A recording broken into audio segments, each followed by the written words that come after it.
In the whole of Lent, the 40 days of Lent, they were instructed, and that is why we have the readings, which were accompanied, of course, by homilies and instructions during Lent.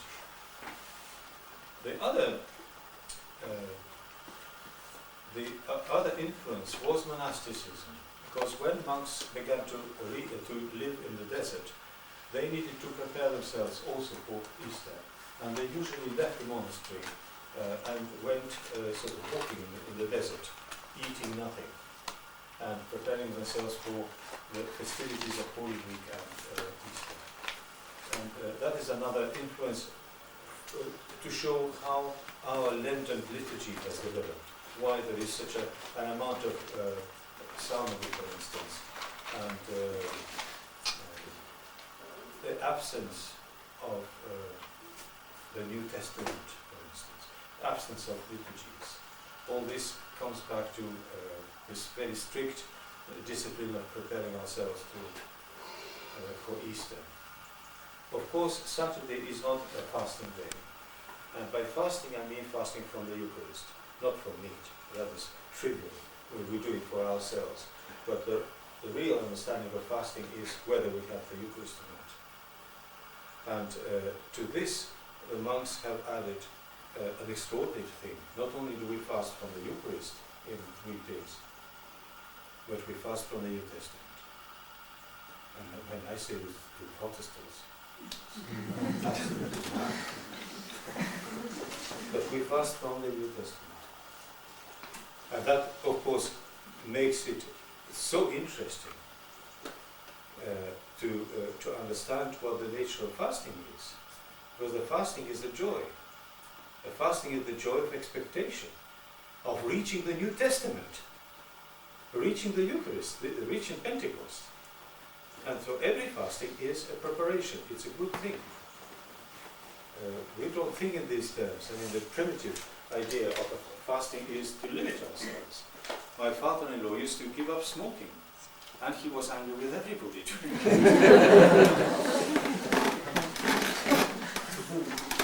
Anyway, this is anecdotal, but it is a true understanding. This is how most people understand what fasting is.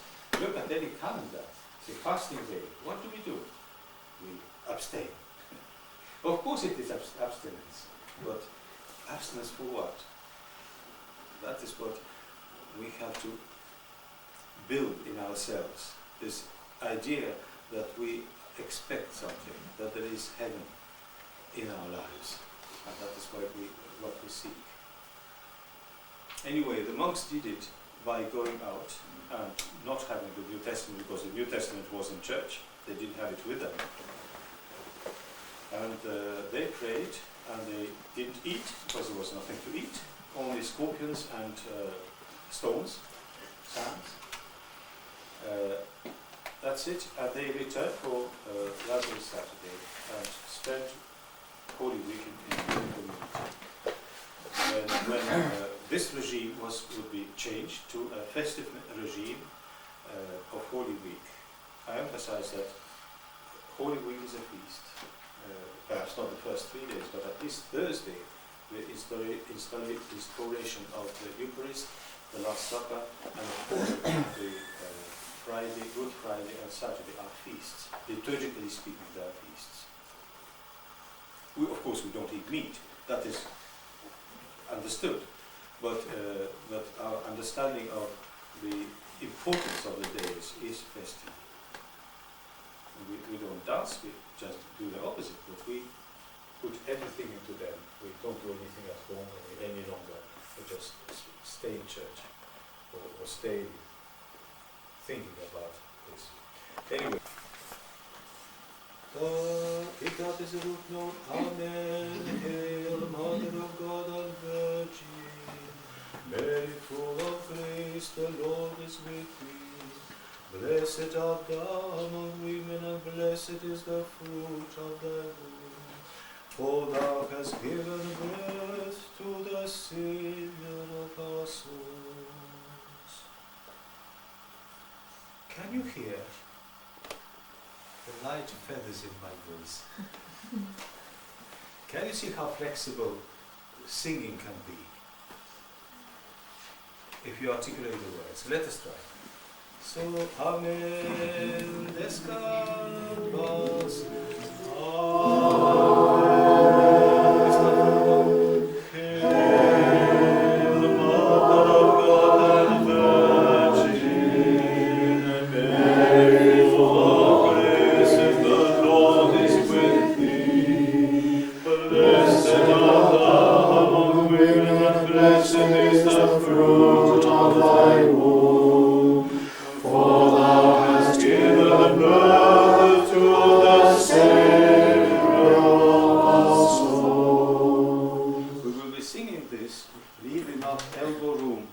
prostration. We are going to make a real prostration, everybody. Poof, and back. And sing the next bit, glory be to the Father. Now, how can you prostrate and sing at the same time? And I will show you.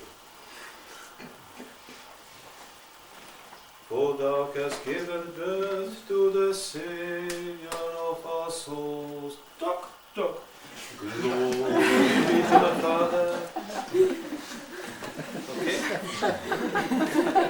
Sorry, this is student technique. You learn this at seminary. You can see in our choir, people who are not used to this sort of thing, you know, people who live in drawing rooms. They finish.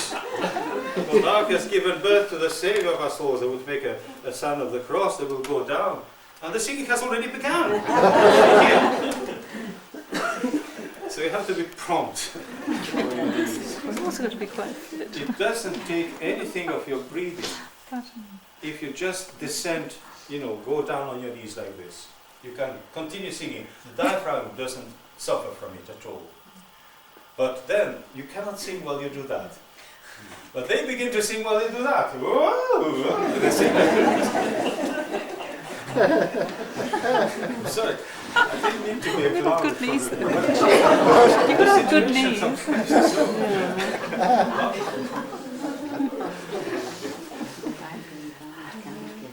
It's a bit low, huh? Let us do this like that. Let us sing Amen just for the sake of the pitch. Amen. Da, da. Glory. Glory be to the Father, and to the Son, and to the Holy Spirit. O Baptist of Christ, remember us all, that we may be delivered from our iniquity. For unto Him the grace was given to pray for. Let us sing it again, just for practice sake. Glory, glory be to the Father, and to the Son, and to the Holy Spirit.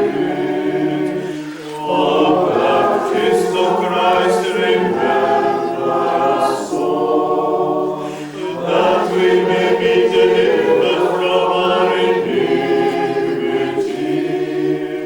For unto me thy grace was given to pray for us.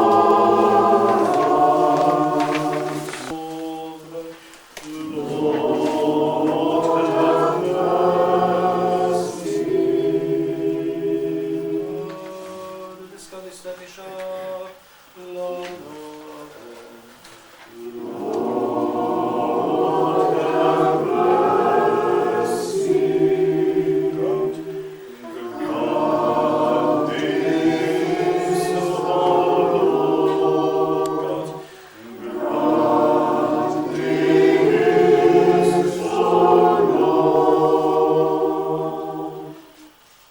and with thy spirit, and with thy spirit, and with thy again, and with thy spirit.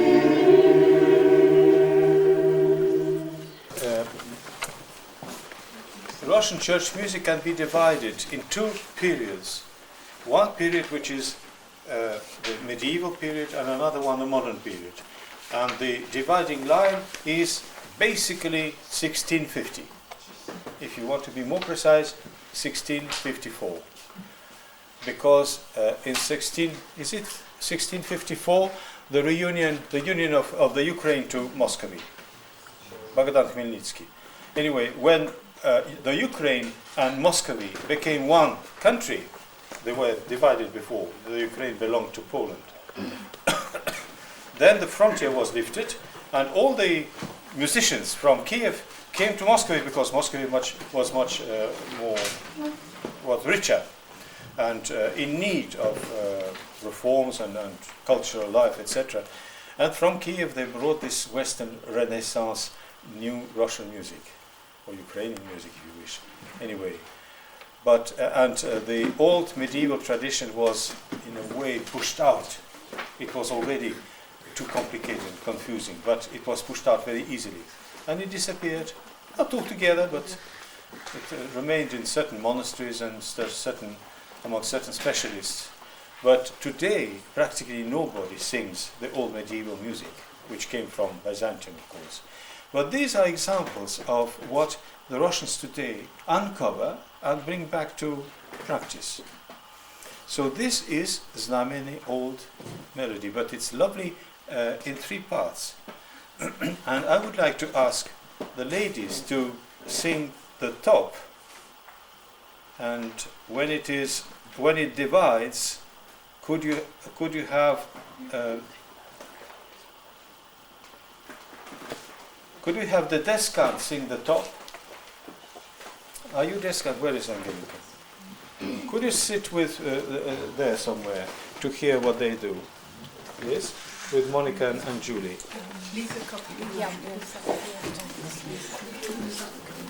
May I sit down and move up? And all the gentlemen will sing the bottom part. No terror.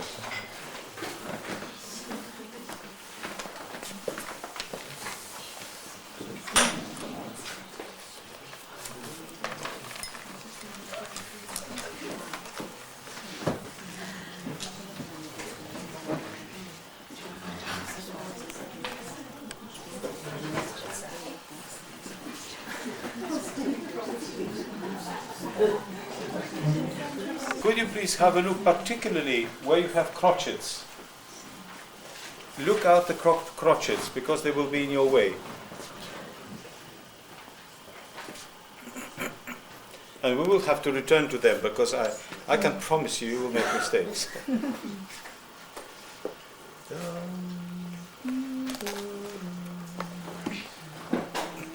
If I sing the 3rd part, to show you the tempo.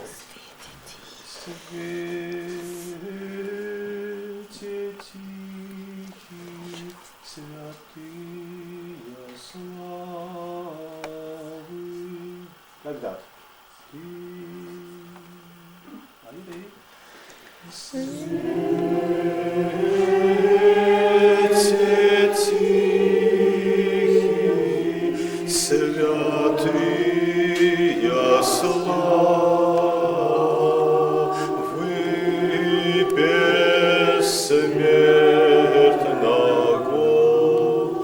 Yes, I suppose we should do the words first. Святыя славы, Святыя славы, бессмертного Отца, безсмертного Отца, небесного, небесного, святаго, святаго, блаженного, блаженного, и Иисусе Христе, Иисусе Христе, пришедше пришедше на запад солнца, на запад солнца, видевши свет, видевши свет вечерний. вечерний. You hear that вечерний means evening, like Vespers, вечерний Vespers. Поем Отца, Поем Отца, Сына Сына и Святаго Духа Бога. и Святаго Духа Бога, Достоин еси достоин еси во вся времена во вся времена, пет быти пред быти, гласы преподобными. гласы преподобными, Сыне Божий, Сыне Божий, живот даяй, живот даяй, тем же мир Тя славит. тем же мир Тебя славит. Let us try to sing it now.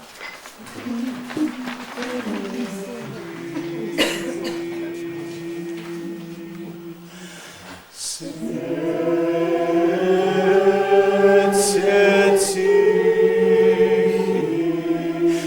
славы,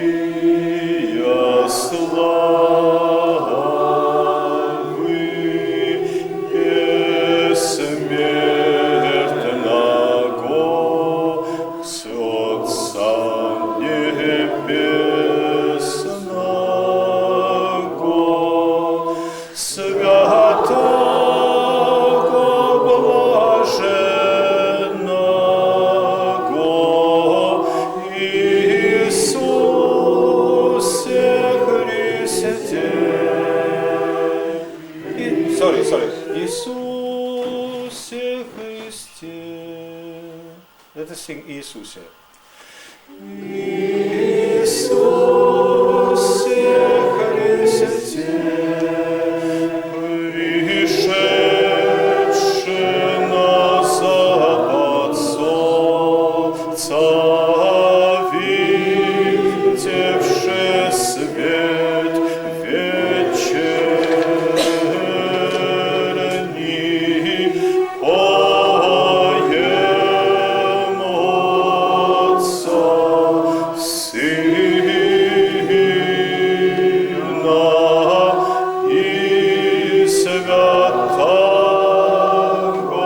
Духа Бога, достоин еси вся времена, пред бытий гласы преподобными, Сыне Божий живот дая.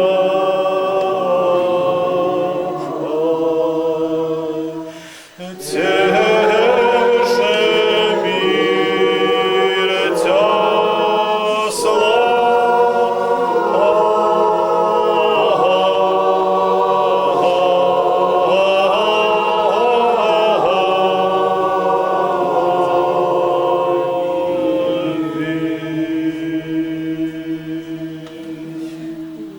All right? As I said, you have 4 fingers.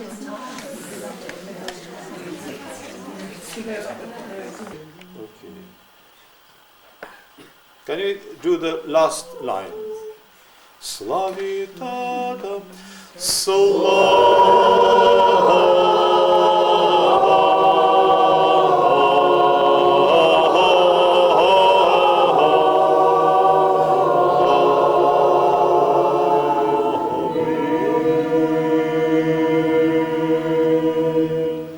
Yes, we must sing together the second chord from the end, as well as everything else, of course.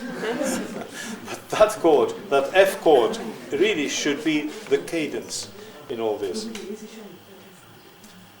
Can we do the last line again? Slavit,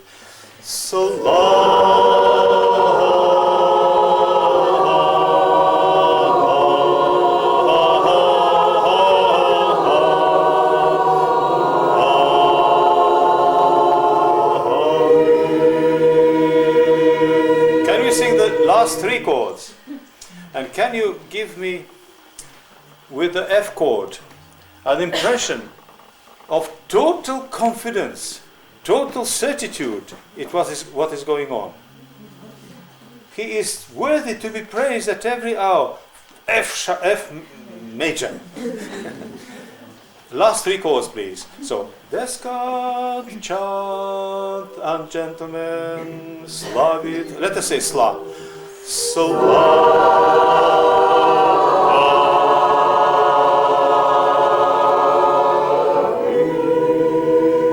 Again,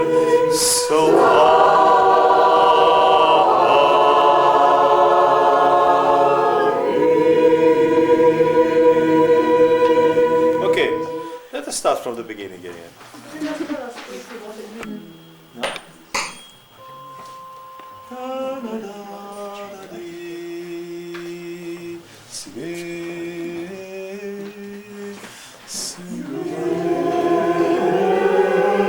Excuse me. Unison, complete unison. Yes, it is. I don't know who composed it. It's anonymous, obviously. But it's like that. And then a color.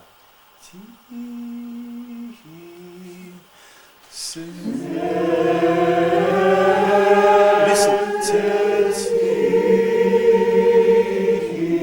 Just one color. Suddenly. Sweetie.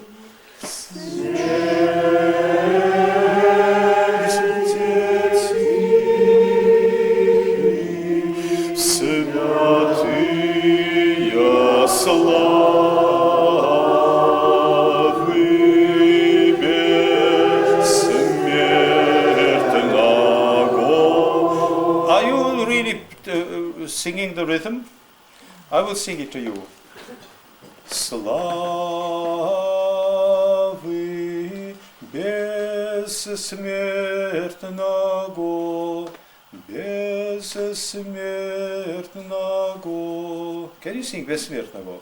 Ladies, gentlemen, бессмертного. Yes, without slowing down on na. What you do is where is it? Бессмертного. That's wrong. Бессмертного. Бессмертного. Отца Небесного. Святого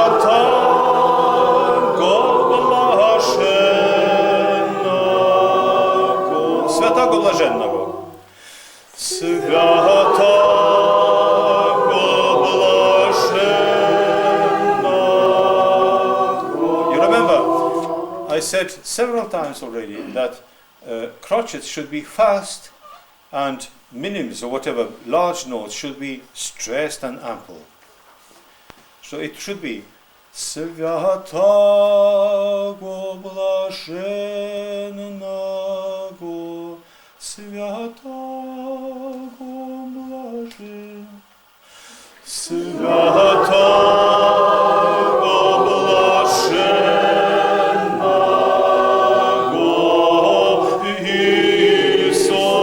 Иисусе Христе. Quick. Пришедше на запад солнца, видевши свет вечерний, поем Отца, Сына и Святого Духа Бога, достоин еси во вся времена, это быть и гласен преподобный Сыне Божий живот дая. Живот again. Remember, crotchets quickly, the other notes very ample. End of line 4. Ladies, gentlemen, живот даяй, живот даяй, живот даяй. Again, живот, живот даяй.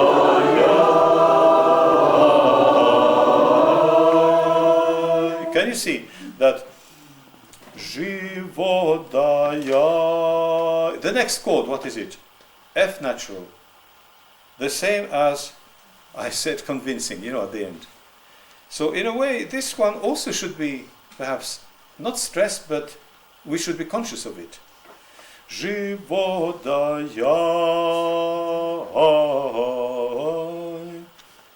And we should not run into it, but take our time. Живот даяй.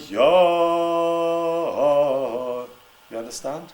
Живот, живот даяй. Живот, живот даяй.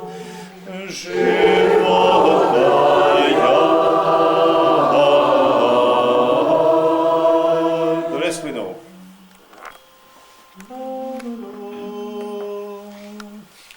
We can sing higher.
What do you think? Interesting, huh? Very interesting music. Like Dr. Zhivago? Like the film? Well, this is a bit earlier, you know.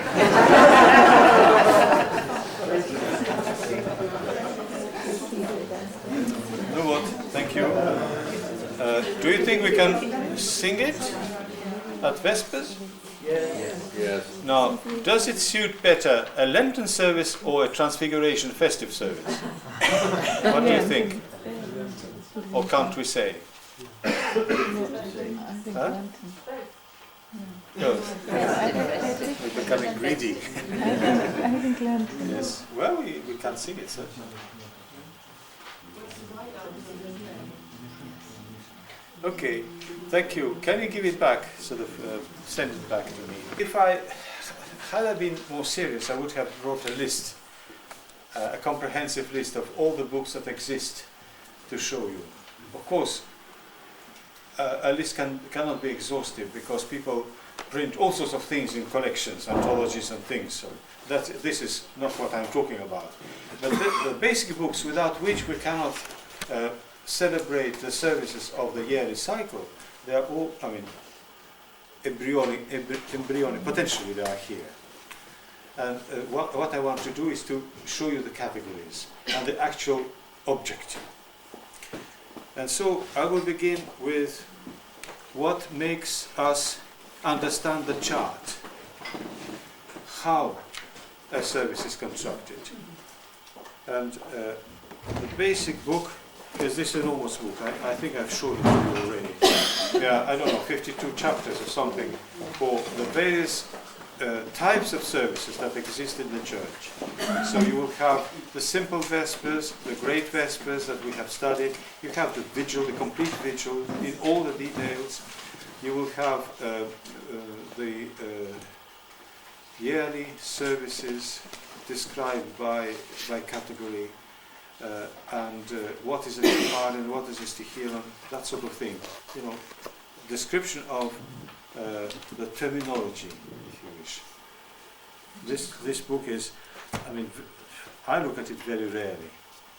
in a way, because either I know, or else I go there and it's too complicated to complete. It's very complicated.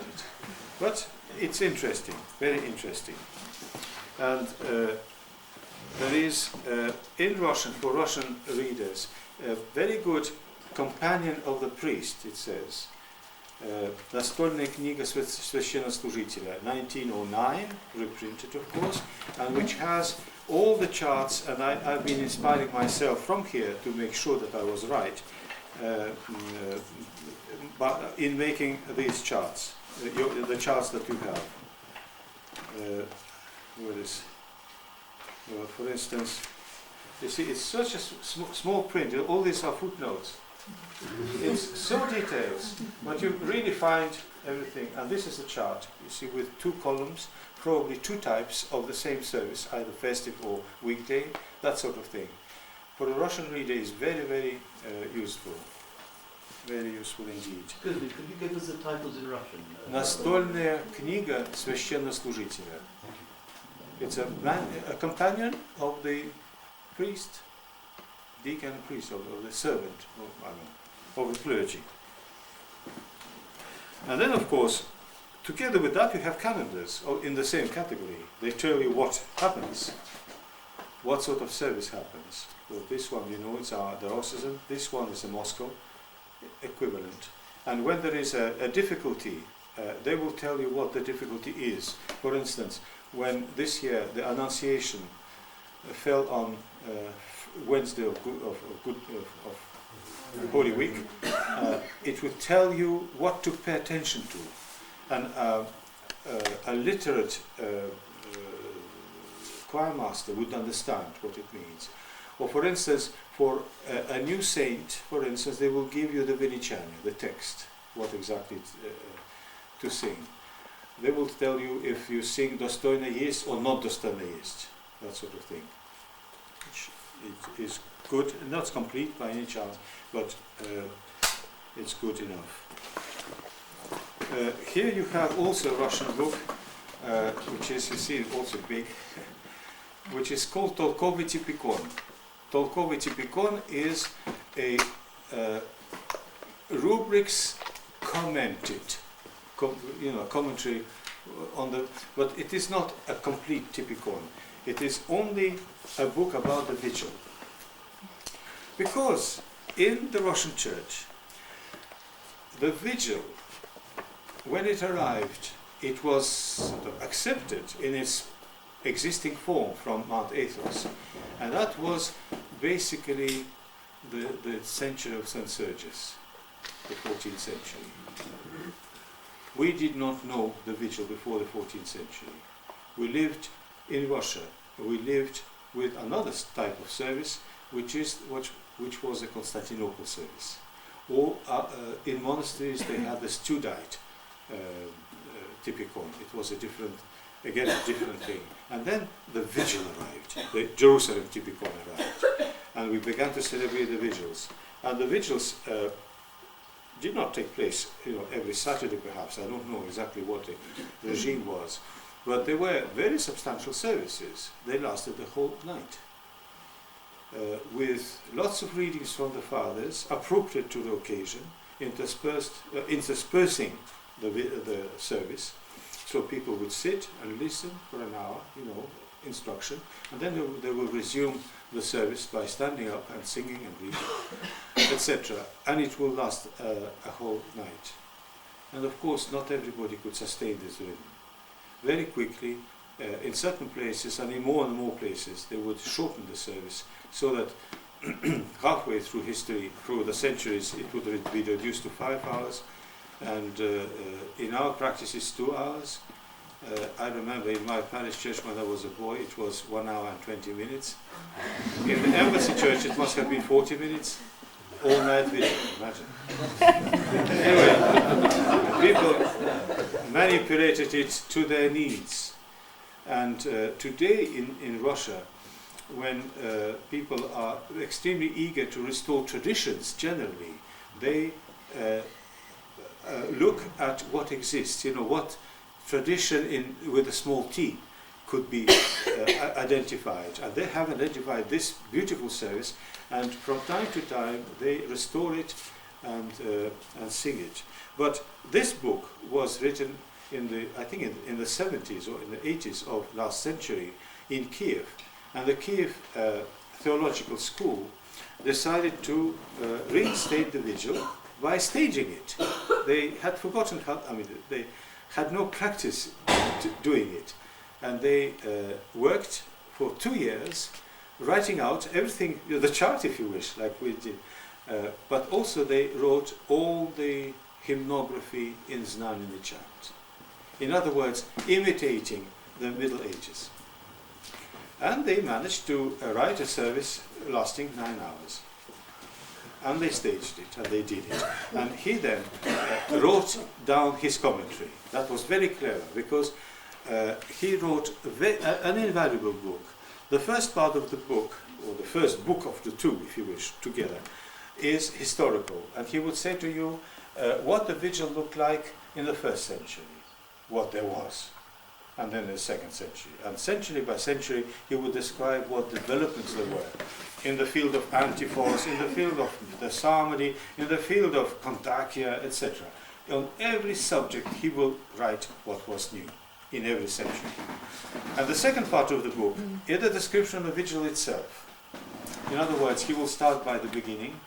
Who is the first person to do something? And that is the bell ringer, who goes to the belfry and begins to recite the Psalm 118, the long psalm.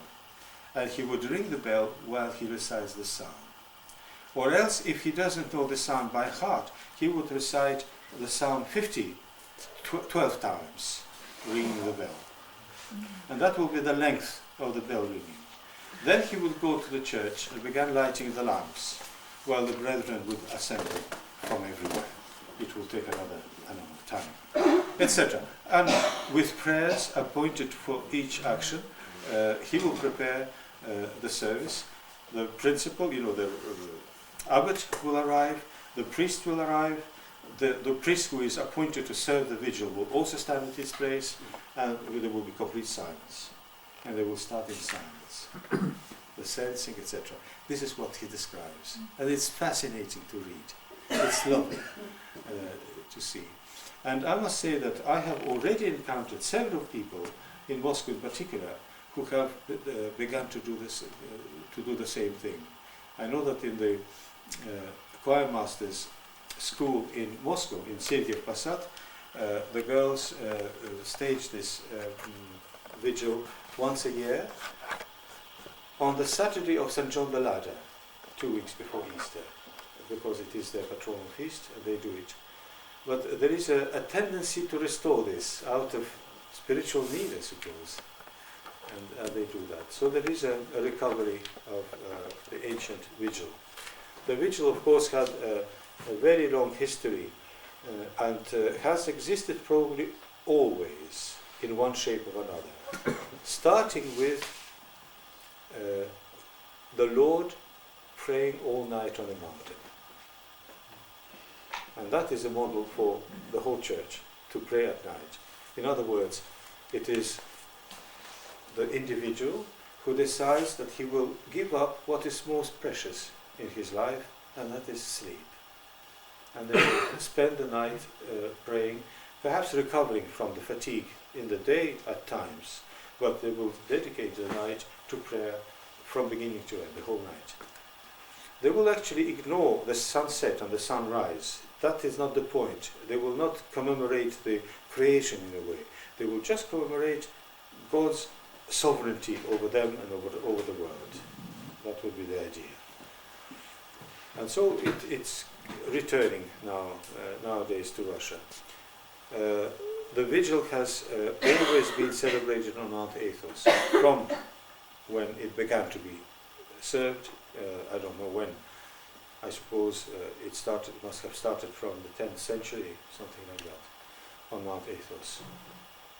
And of course before that in Jerusalem.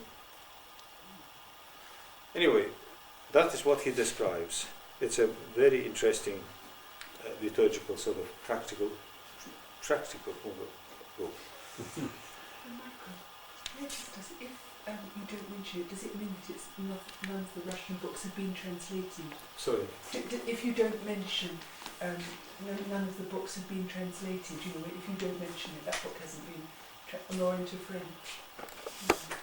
Are there any projects to translate them? I don't know. I don't know. Because it would be good for the West to have it. Yes, yes.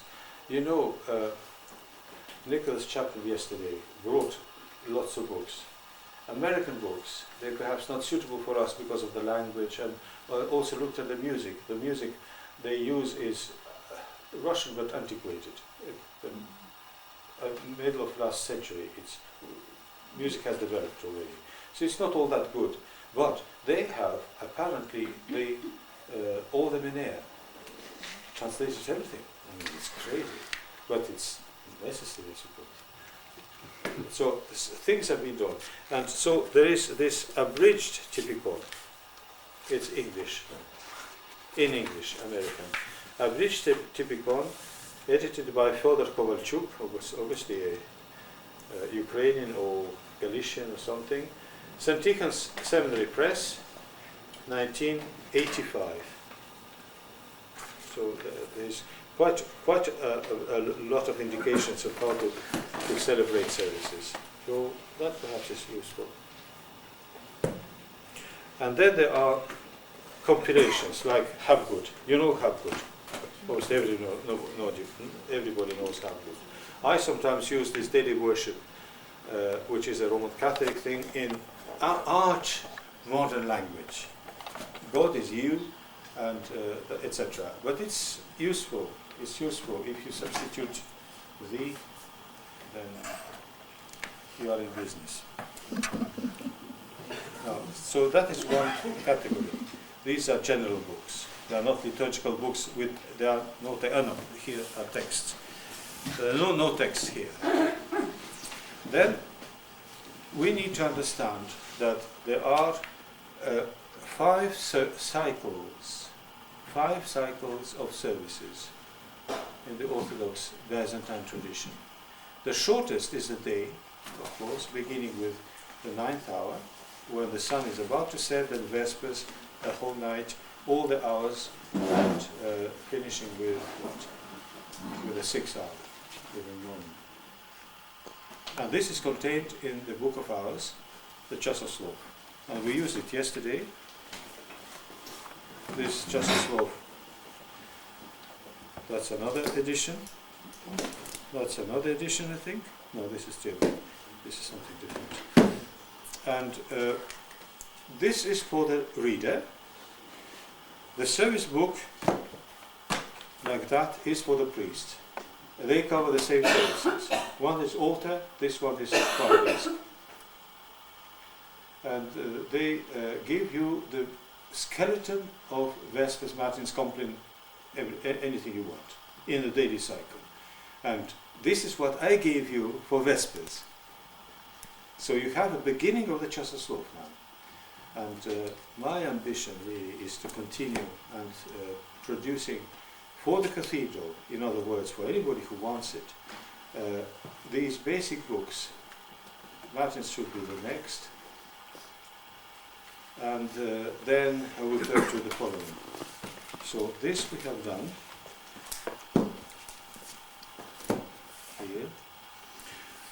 here.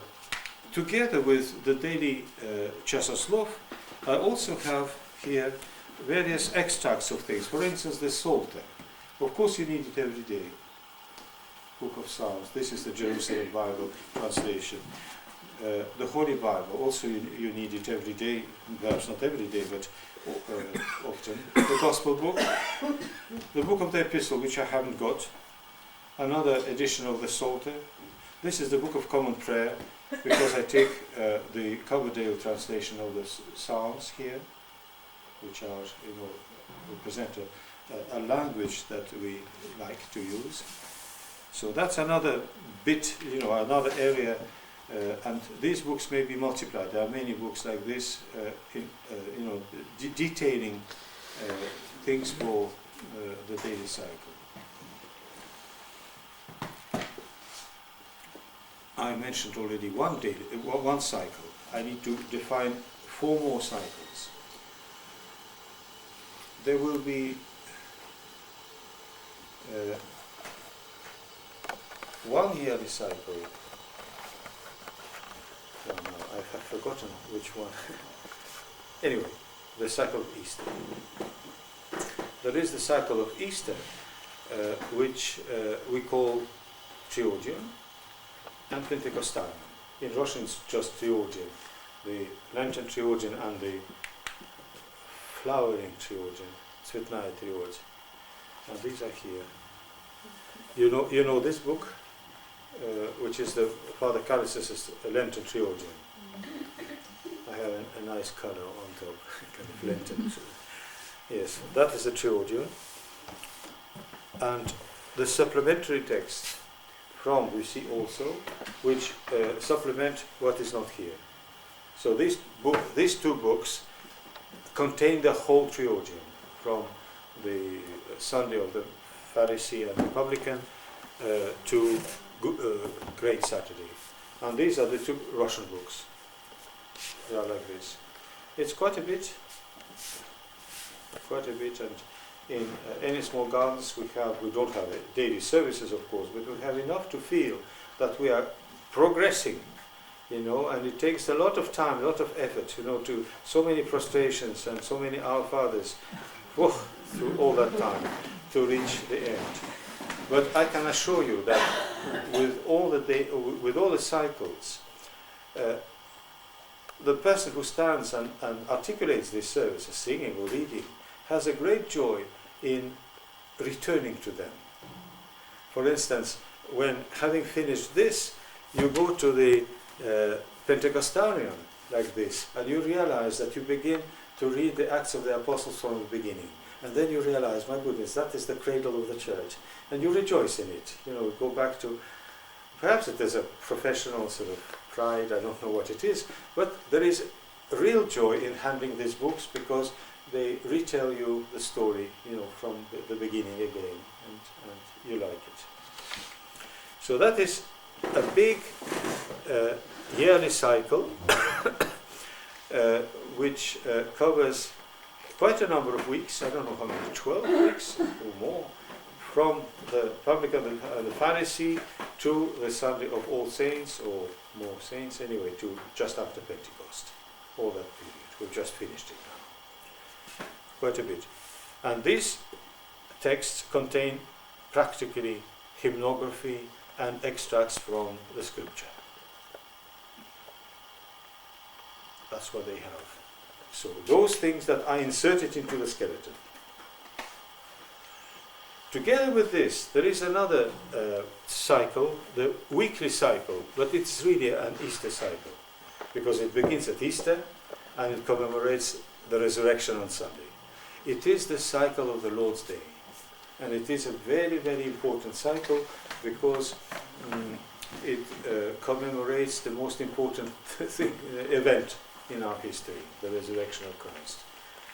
And the Russian book is like this, in 2 volumes, tone 1 to 4 and tone 5 to 8, in 2 volumes, and it contains the hymnography for all the days of the week.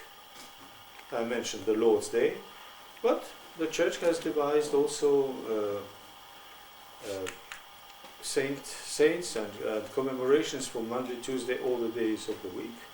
I would mention the cross on Wednesday and Friday, and I chose, you remember our services are mostly on Tuesday, because Tuesday looks already for Wednesday, and we have the experience of looking at the hymnography of the cross, just to show you. So Wednesday and Friday is the cross.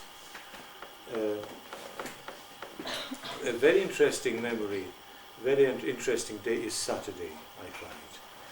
Saturday, from this point of view, from the octoic point of view, is dedicated to man, both dead and holy. And in a way we also belong to Saturday. We live in the Saturday of the Lord. We are not yet in the 8th day on Sunday, but Saturday is the day when creation was finished and was given to man. and we are still on that day, as it were. We commemorate the dead, we commemorate the saints. And because it is such an important day, being the birthday of the world, there is never a Saturday when there is no provision for a liturgy.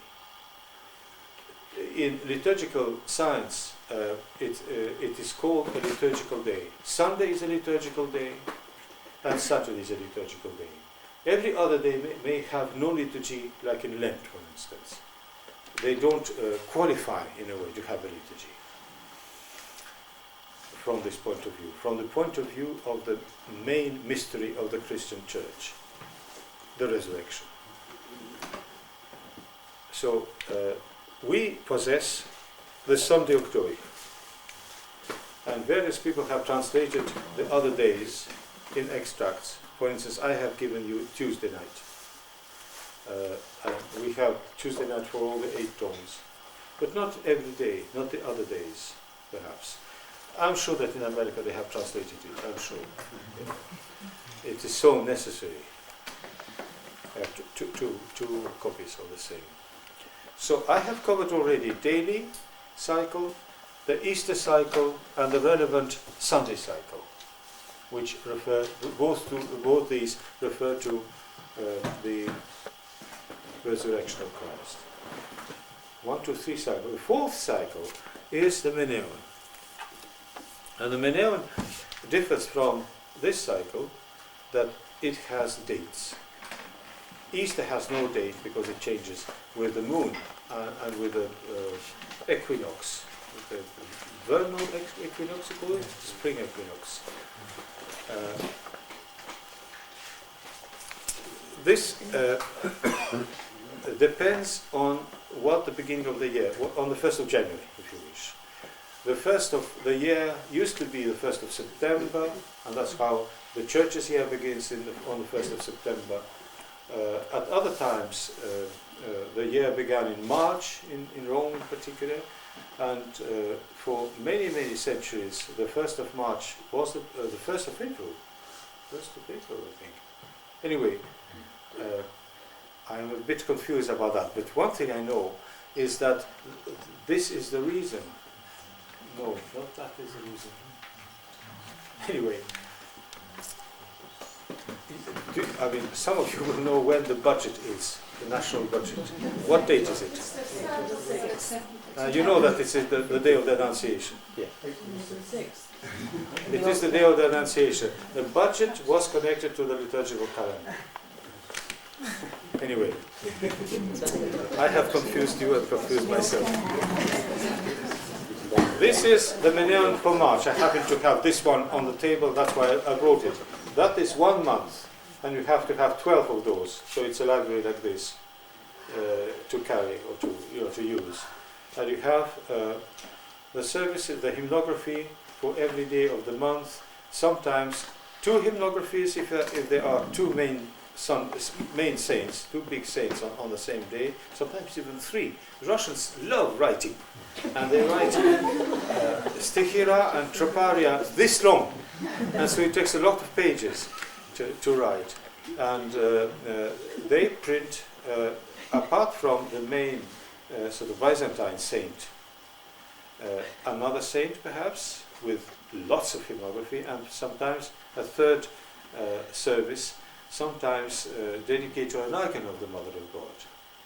And so it's quite a lot of material. And it augments, it increases all the time with the life of the Church. Anytime we have a canonization, the Synod will decide a service has to be written, and it should be included. So they have additional volumes. The Polnitsa Minier, for instance, most of the Minier that we have don't have Saint Seraphim because he's a late saint, and we didn't get a additional Minion with his service, so we had to have to copy his service from somewhere. Anyway, now he is in.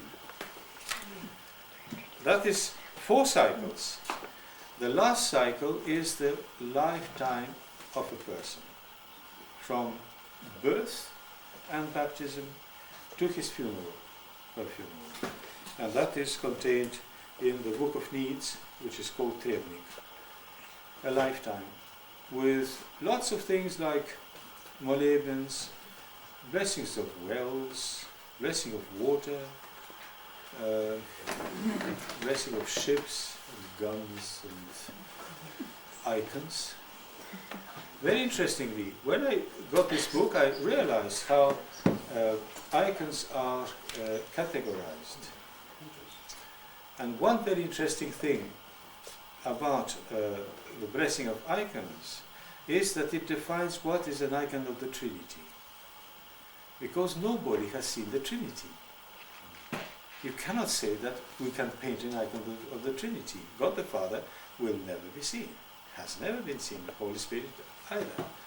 And therefore, what is called the icon of the Trinity by Rublev, for instance, is a very disputed title. It's 3 angels, not more than that. Of course, they make you think of the Trinity, but that's not the same thing as having an icon of God the Father and the Holy Spirit. But the icon of theophany is an icon of the Trinity.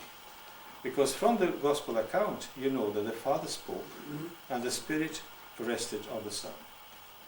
And therefore, the fact described in the event of the baptism of Christ is a Trinitarian fact when all 3 persons of the Trinity did something.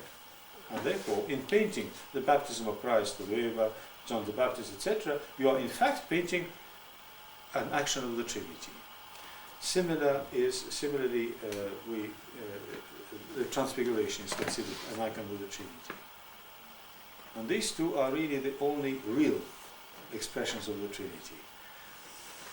Pentecost could be associated also, because of course it is the Father who sent the Spirit through the Son.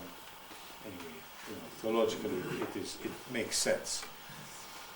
But to paint the Holy Spirit, to paint a dove within an icon of the Annunciation is nonsense. You understand? I mean, these things have been allowed and practiced. Anyway, this is what the Book of Needs is. And now I come to these books, which are music books. And so it is quite interesting. Before 1600, there were only manuscript books, of course, in Russia. And I don't have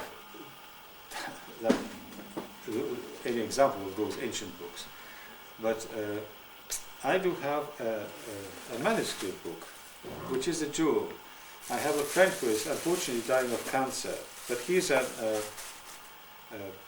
do you call it? Who deals with that sort of thing? Antiquarian. He's an antiquarian, book antiquarian. And if you are interested, come to this table later and have a look. But be careful, because you see it's like that. It's a real manuscript. It's a real manuscript. It's probably 17th century. And the music is in neumes. But towards the end of the book, this sort of handwriting seems to be ancient. By ancient I mean 17th century. And I took photocopies of some of the pages here to Russia to show to a specialist in Old Believers. He said it is an Old Believers book. So he put it into his pocket and took out for service and read the Kathisma from here, singing them. So that is an interesting book, and probably quite a valuable book. I have no idea how much it costs, perhaps £800? I don't know, I have no idea. Then there is this. This is already what is called the Kievan notation, which is simply square notes.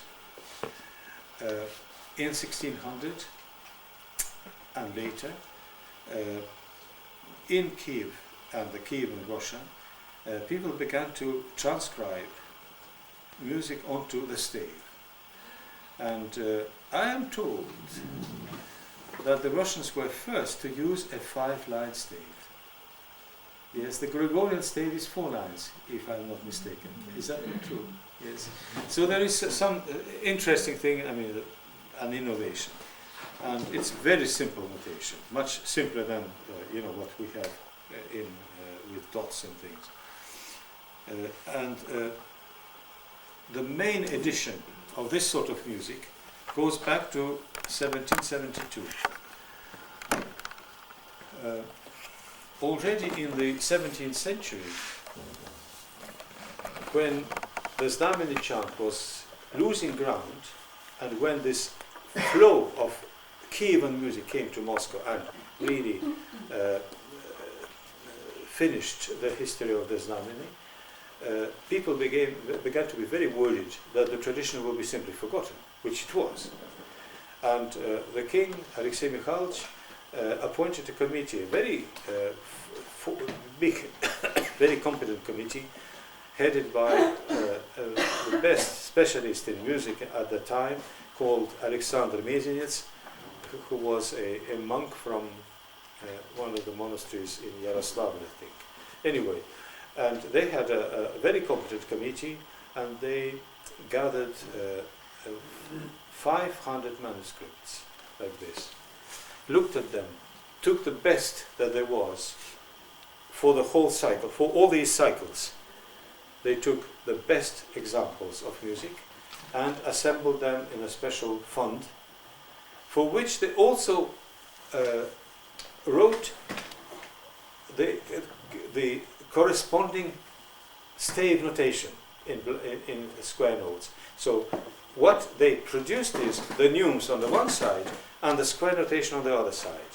So they made the transition between the medieval notation to modern notation.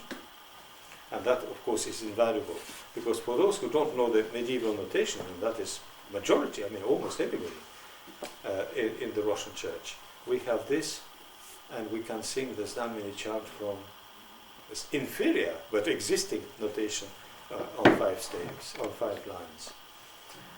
And this is a reprint of 1772, it's probably 1900 or something like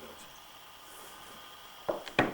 In the beginning of this century, this book was produced, which is a companion of the reader at the desk. It has most useful things, like the prokimena for every occasion, the alleluias, various kondakia, various dogmatics in the Znameni, but also Kievan notation. It's a hodgepodge of everything, but very useful. And it's called Sputnik. I don't know if you know what the word Sputnik is. It means companion. It's really companion, a fellow traveler of the singer and reader. This is a singing book, although there is no music at all. It's a text, but it is a combination of various services specifically for the choir. It's called Irmology. Irmologion. Irmology. It's a useful book which people with experience, like in seminaries, they use that sort of thing. They open it and they know what they're doing. You know. I mean, if you were asked to sing Irmi, would you be able to do it? No. But in a seminary, because they know the melodies, they open this book and they sing it from first sight. And of course, after that, you have all sorts of publications of music, composed music. And I just want to boast, if you wish, in my modesty. This is my publication. I have assembled the music of one particular composer and have already 2 volumes published in Russia. A 3rd volume is coming, and it contains the Oktoi, which is the weekly cycle. This is the Teodia, and the Meneon will come whenever it's ready. But it's my publication of Kastarski. If you want to have a look, it's... When was it published? Which, what? When was it published? Is it still on sale? We buy it. This, you mean? Yes. Well, this is out of print, I'm afraid. They've only printed 1,500. I asked for more, but they said no, there will be no market. And within 8 months it was gone. And obviously only in Moscow, the province was not touched. So I will insist. I mean, I paid for it, so I will find somebody to publish it. This is still in print, and it is yes, Svято-Troicka Sevga Lavra, 1999. So it was just done. And of course, many of these things we sing it in the cathedral, but not everything, of course, by any But means. they include also English translations or others on Только русская. No English. No. It is really an edition of an existing composer, simply redoing what he has done. Some of this music actually is unpublished, which I took from manuscripts. I was very lucky to find a lot of music which is not available otherwise.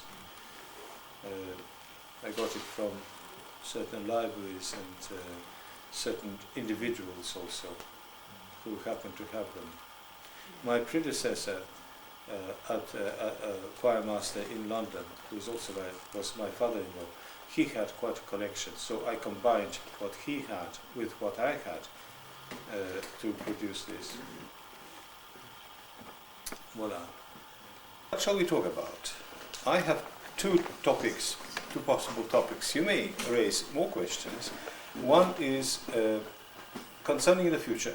If we intend to hold a workshop next year, probably at the same time, more or less, next year, and in the light of our present experience, do you have any wishes, in particular, Again, a stupid question.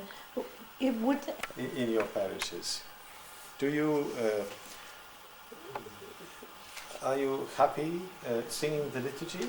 Are you happy singing Vespers? What do you do? Can you tell us briefly? Communities. In Cornwall, we're just starting to rebuild choir again, so we're just getting to terms with the liturgy, and recently we've started to have a vigil, so and everyone in the congregation's learning the alto part of the vigil, just the charm, just to so unlearn. we're hoping a choir, will develop for the vigil over that. To build 4 parts, or 2 or 3. Yes. So it's very basic at the moment for Yes. first stages. Yes. Could I ask a question? If it is basic, do you sing in unison then? No. No, Three you do it parts. the vigil. Oh, sorry, The vigil yeah. bit is something. The liturgy we're more confident with, Yes. but the vigil is new and The vigil is much more complicated because it differs from day to day. But I would like to ask you, when you sing in unison, do you find that the melodies that you use are satisfactory? Are they rich enough to be musically satisfactory? I would have thought possibly it's not. It's just a little I've heard. they're very, very simple and Very simple. I mean, it's okay to start, but it would be nice to develop. Yes, this is what my suspicion is, that sometimes the melodies, sometimes the version of the melody happens to be not as rich as it could be, and therefore, even in 2 parts, they do not have enough kind of musical momentum to be interesting. Not that we should be interested necessarily, but you have to sing something, and it should be better beautiful than empty musically. So that is one little problem that we have encountered.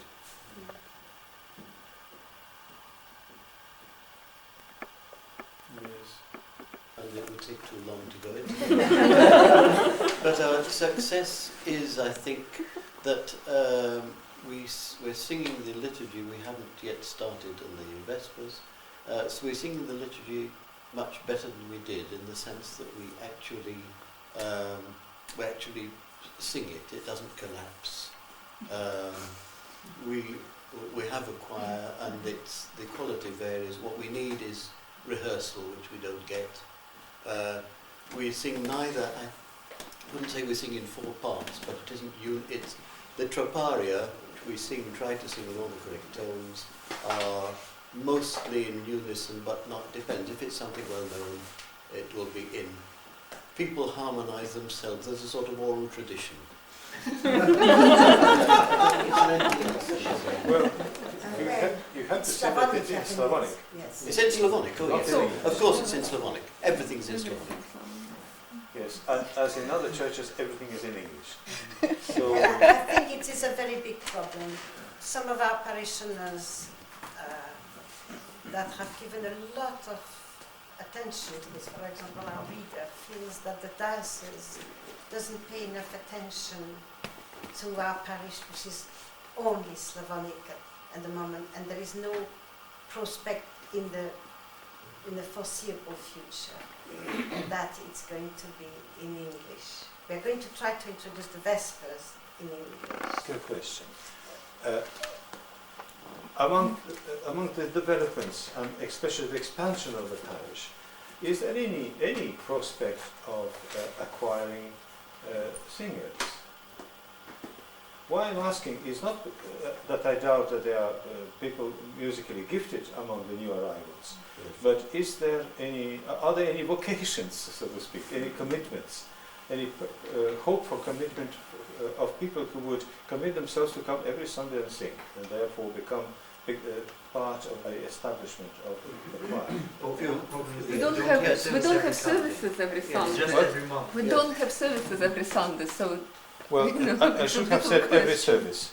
Well, yes, well, most of us come every service, but it's once a month, and we don't have any. So, But there are my some, question yes. still is: are you saying that that whatever services you have, do you have an increase and a prospect for the future, or hope for the future, that whoever comes will produce vocations for the choir? I think so. Yes, I think so. but they need help and guidance and They need what sort of help? encouragement. From you? Well, What did you yes. mean by when you said that the diocese doesn't help? Well, In what it way? is What just that Do you have the liturgy and other services? Do you have the whole cycle or what? At the conference, at the diocesan conference, when suddenly everybody from Bristol came to sing, and I didn't expect that everybody was a singer. Masha, I never knew she was a singer. You are not a singer, but you began to sing. And the principle that I try to inculcate into you in a way, generally, of singing the chant and then adding whatever is possible, and not starting from 4 parts and then finding that you don't have enough tenors and therefore you can't sing. This simpler way you have adopted, and you have succeeded, it seems to me. Yes, we've had also, we try to keep in front. We have Vespers and liturgy every week, every fortnight, I beg your pardon, twice a month. We're getting better. We only have 2 voices, soprano and the Descant. chant, yes. We also, I know it sounds silly, but it may seem very silly to you, but it's very important to us. We're a mixture of a few Russians and a very few English. We're very small, but we have to keep prayer at the very heart of it. And so we have, from my point of view, so I'm explaining this very badly, the Our Father, we sing both in English and Slavonic. Repeating, and we don't wait for the priest, we go from one to the other straight away. And this, we're gradually getting some Slavonic because it's very important, the Russians, but we won't get a lot, I think. We read the epistle in English and Slavonic, and yes, Russian, not Slavonic. Yes. Yes. And so one day we'll get round to doing the creed in Slavonic. And that's the way, I mean, it's just so, we're so small that we can't afford to have arguments or disagreements. So we hope the Russians will feel at home with us when they come. But we're a majority, I suppose English is our majority language. I think we worked out quite a good balance. With liturgy, I know the Russians are totally happy. sort of, I'm speaking for myself, and I know it's about, they say, 20% Slavonic, but in most important places. But we all of us now can do the litanies. Yeah. We can respond in whatever the priests. You are bilingual in the litanies. Yes, which is Yes. too difficult. Yes. But it just brings. I think with everyone Vespers in. it's a problem still. It's Yeah, more with important Vespers to be it's a brave, problem. actually. Can It you is. It's. sing Vespers in English? Yes, we do sing it in English. Mm. Yes, we do sing it in English, but basically the only part in Slavonic is chanting the prayers Trisagion and up to Our Father, and that's the we have only a- bit is done in We have Slavonic a couple during of things that Vespers. horrify you. Huh? We sing the three holies. We sing once in Russian, once in English, once in, we do alternately. Yes. But at least everybody knows where they are. Yes. Yes. Are there any other communities? I suppose Oxford is bilingual. Yes, we have one weekend which is completely in English, vigil and liturgy, and then one weekend which is completely in Slavonic, vigil and liturgy. Then one weekend where we do the fixed parts of the vigil in Slavonic and the movable parts in English, and then the Greek Byzantine choir sings the liturgy in English, and then the fourth Sunday is completely Greek. And for feasts we do the vigils largely in Slavonic, but we put in some English troparia so English people can understand some of the theology of the feast, and the liturgy we see who's there in the church and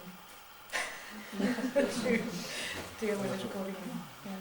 So you have a very definite program. Yeah. You know how to arrange it. Yeah. But is the choir the same people? No, we have probably, if you took a complete roll of our choir, there'd be up to about 20 people probably over the year. We have two problems, because we have the people that prefer to sing in Slavonic and the people who prefer to sing in English. And then we also have the people who are there in term time and the people who aren't. So our choir goes from about 3 to about 20 as the year goes round. It just influences everybody.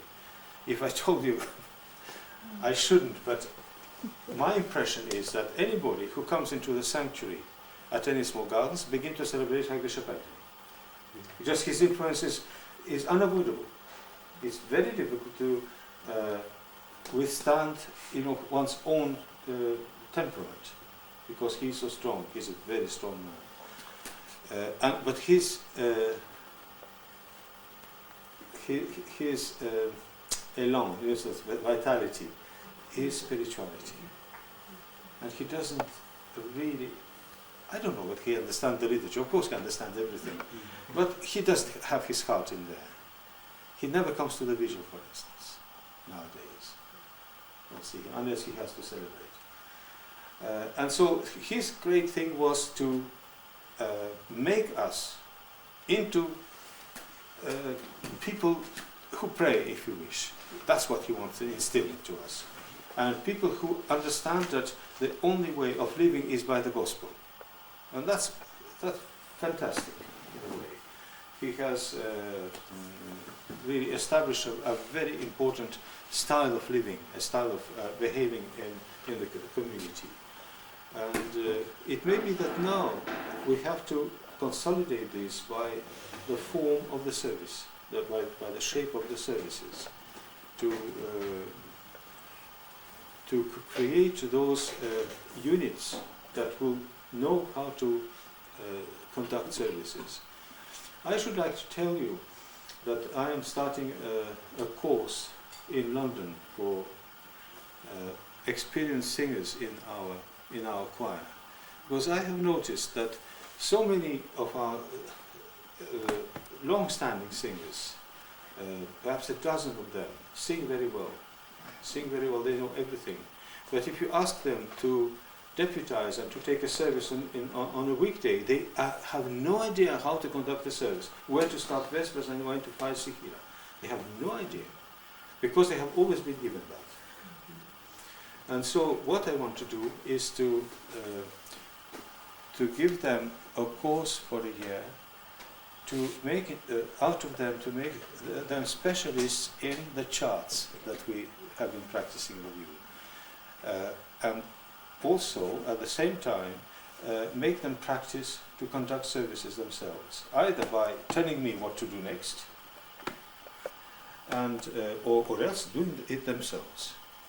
And at the end of the year, there will be an examination, a test, in which they will simply stand at the desk and sing and read a service from beginning to end. And that will be their test. And if they succeed, they will have acquired a skill of what in Russian is called psalomshchik, which is a cantor, reader, and a person who can do all this.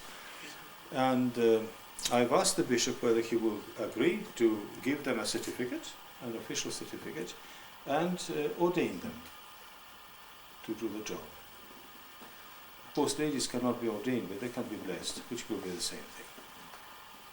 And so we may have, at the end of the year, a dozen people who have a good sort of knowledge of everything, and who have acquired the skill of, and who could teach others, who could go to parishes and share their knowledge and experience with others after that.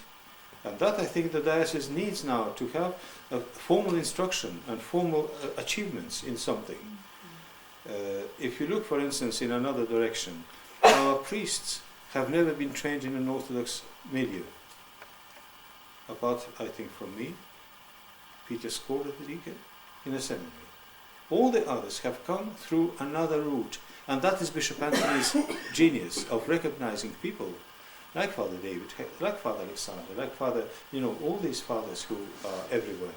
They have been recognized for a personal gift, but not for any objective reason, that they have gone to a certain school and they have a diploma.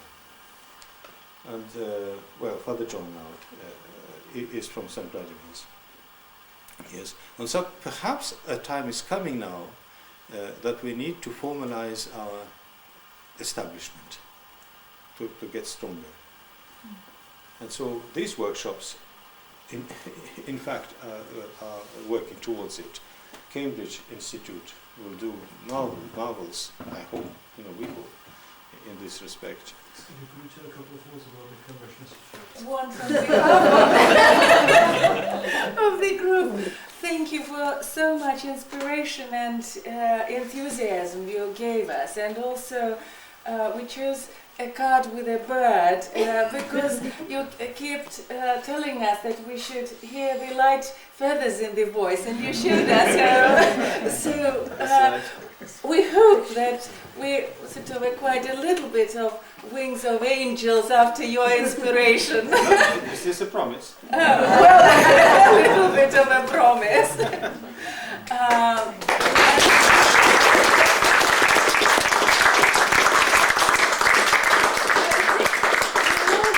That we are indebted to Jessica for all the efforts she had in organizing this wonderful weekend that will enable us to take so much at home to think, and also to study, and enthusiasm to bring back. And she kept being sunny and always. That's why it's sort of a little sunflower. And also today we read in the Proverbs that he who is of a merry heart has a continual feast, and that's why both Father Michael and Jessica are given a bottle of wine to relax in the evening.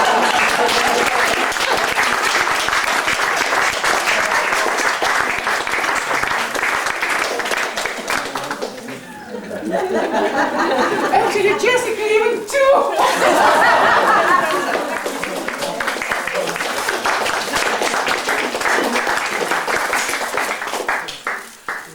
You don't have to bring them together, no? Thank you very much, I'm very touched. I will cherish this, keep it. Yes, I was going myself to thank Jessica for an extraordinary efficient way of organizing. I mean, I am quite overwhelmed by her skills. Yes, from time to time she tells me, tell them that, or ask them that, or, don't you think we should do that? When should we meet? Should we meet at 2:30? Yes, anyway, thank you to you.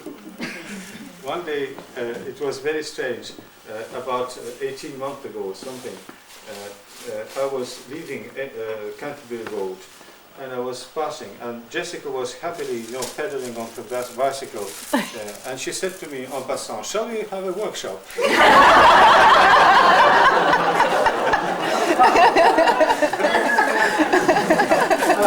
And I just had the time to shout, yes! And here we are. Yes, it was literally that. Anyway, what do we do now? Do we thank everybody, I suppose, and rejoice in the fact that we were a very happy group of people. You have not voiced any criticism, which is a pity. I don't mean that you should criticize, in a destructive way, but in a constructive way. There must be something that could be improved in the future. There was one criticism in the questionnaires I sent out. I asked